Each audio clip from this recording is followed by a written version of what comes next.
दैखरनिफ्राय दै बाज्रुमनाय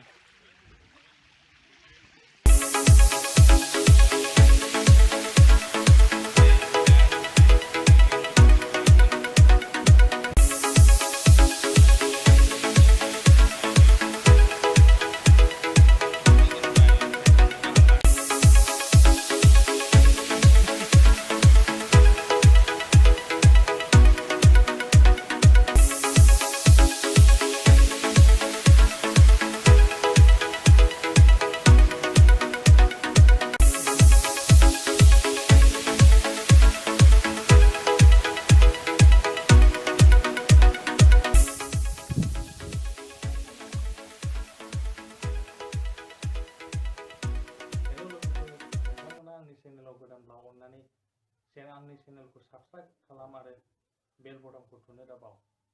बेजों लोगोसे लाइक आरो शेयार खालामनो दाबाव।